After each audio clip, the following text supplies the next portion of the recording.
Good evening. It's Quant Trade Edge, and today I wanted to focus on the 2B pattern. This is a pattern that was popularized by Trader Vic. It's Victor Speriando. It's a very simple pattern for the 2B sell. They're both basically variations of a double top, except one really important factor is that you want the initial high exceeded, and when the bar that exceeded it gets taken out, that's your trigger to enter the trade. And what I like about this is it's very mechanical. You don't have to think. Your stop is above the high of the move, and your entry is at the bottom of the candle that broke the previous high. On the buy, it's the same thing. You want the first low exceeded, and you enter when you get above the high of the bar that broke that first low. If you want to read up more on this, I recommend going to the pattern site. That is a site, I believe, maintained or with the work of Bulkowski on it. And when you look at here, it's showing you the same thing on the 2B top and the 2B bottom. Here's an example where this bar took out that high. When you take out that low, that's when you enter. And he does research to say, how much, from the top, how much the market falls. And, and he does prove that it falls more when you get this pattern with the second peak above the first peak than if it were to be the other way around. So that's interesting to know. And what's important about this, I like, is it gives you a framework to think about it. So if you want to track your own statistics applying this pattern to a particular market or a different time frame, it gives you a framework to do that. So let's move into some real world examples. On the NASDAQ, this is NASDAQ futures, and I had called this out to a friend of mine a few days ago when this happened. But basically, when we took out this set of lows, no, I'm sorry, it was right here. We took out this swing low on March 10th, dipped a little lower, and the day after, when we broke above this, that would have been our entry. So drawing our rectangles here, and this is on a daily time frame, but drawing our rectangles, you have a high of, call it 250,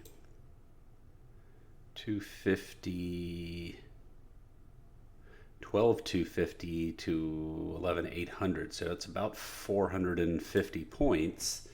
And just visually, it looks like we've already hit 900 points from here. This high, 12,250, 900 points would put you at 150, 13,150, 13,300. Yeah, so 13,150 is already two times that, 13,150, which, let's see, would have been hit early today. Somewhere in here is two times, and it's still going. And if you want to read the tape, by following this market day after day, you'll notice something else, and that is this here. Let's see, where was it? This old high of 13,068, and this high was 13,082. So this is technically a 2B pattern against here. Granted, it's a little bit far apart, and Bulkowski does talk about the distance between the highs and the lows and what's optimal, and I think it was something like 10 bars is optimal. So this is very far, but what's interesting is this would have triggered a short right here, except that it rebounded and went up right away. So the fact that it's failing over here is a sign of even more strength in that market. And in terms of daily markets, I'm trying to think of if I had seen this somewhere else. I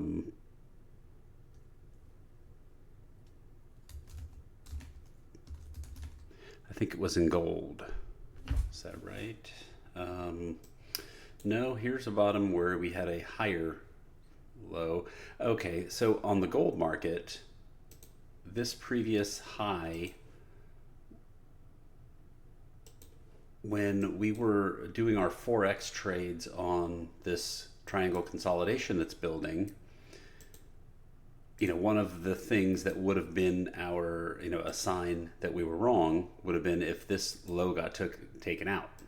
That low would trigger a 2B, and I didn't think that was happening. I think what we have here is basically a cup and a handle of sorts that will lead to much higher gold prices. But I wanted to also show you that on a lower time frame, you can get multiples. You can get risk to reward multiples, 4, 6, 8x, and they happen daily. And today just happened to be a day that I was noticing them. This pattern was on my mind, and I kept noticing them. But basically, you had this low. This is crude oil, and at 12:45 yesterday, we had this low at 73.81. And this one bar ticked below it. This bar did not. This low is 82. This low is 77. This low is 82. This low is 83. So this is the only bar that ticked below that previous low. And that basically sets up your risk bar. And the very next bar, it triggered up above it, and the low did not get taken out. So the size of this bar was 28 cents, and the eventual high was $1.68. Let's see, this high is 0.05, so $1.67. So $1.67 off of 28. You're talking about at least 6x.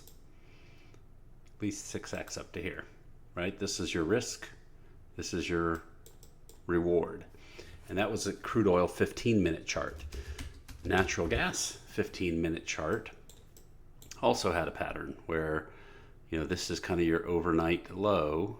Low from closing bar on the previous pit session, 1:15 to 1:30 p.m.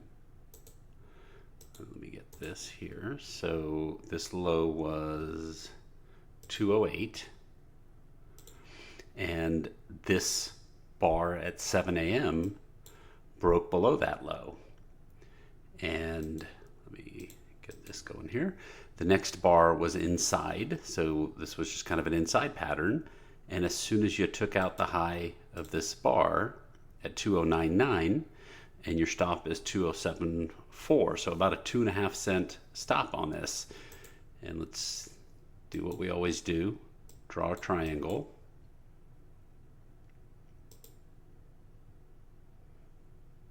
And then 10 cents above this, 219.9, would be 4R. And oh gosh, I guess that's there you go, 4R. You would have gotten your 4R in basically 5, 10, 15 minutes. And looks like this high, it's about 5.5R. But, if you just used a target of 4R, you're out in 15 minutes.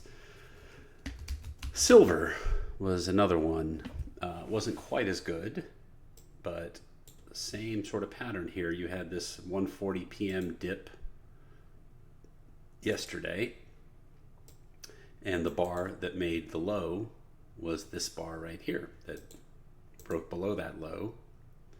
And the size of this bar is exactly 10 cents. This low is 83. This low is 83. It is an equal low.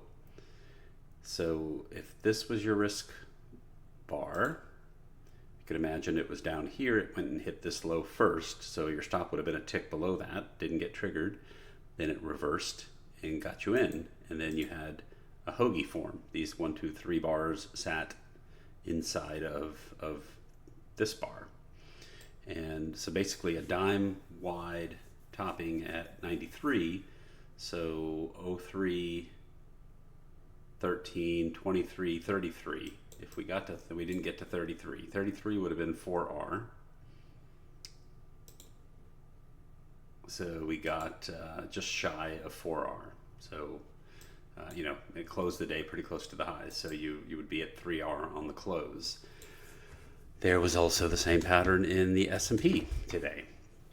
And again, looking at a 15-minute chart, here is the, let's see, was this it? Yep. So by exactly one tick, so this opening, Globex open at 5 p.m. yesterday had a low of 407.825, and this bar at 3:15 a.m. had a low of 407.8. So it made a lower, it ticked below that by one tick.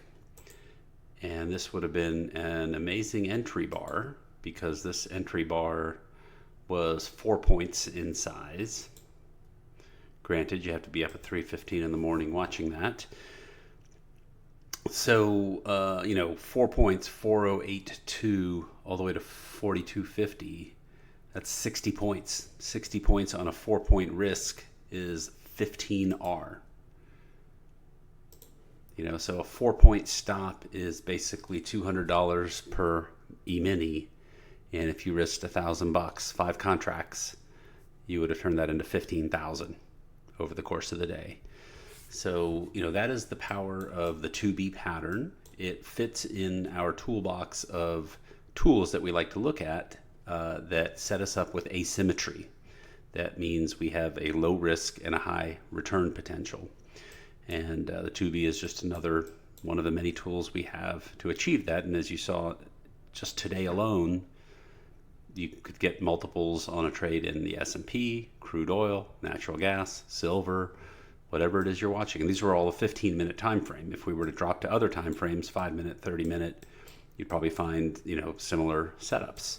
And again, the general rule of thumb is the lower the time frame you go, the lower the win rate, but the higher the multiples that you can get, because you can find smaller risk bars. So, depending on the pace of a day, 15-minute is a good balance between having a high win rate and having a having good multiples on that.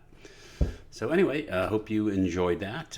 We've never really talked about the 2B pattern before, or maybe I might have mentioned it, as I just saw them ad hoc. But this is a little more comprehensive tutorial with examples on that pattern.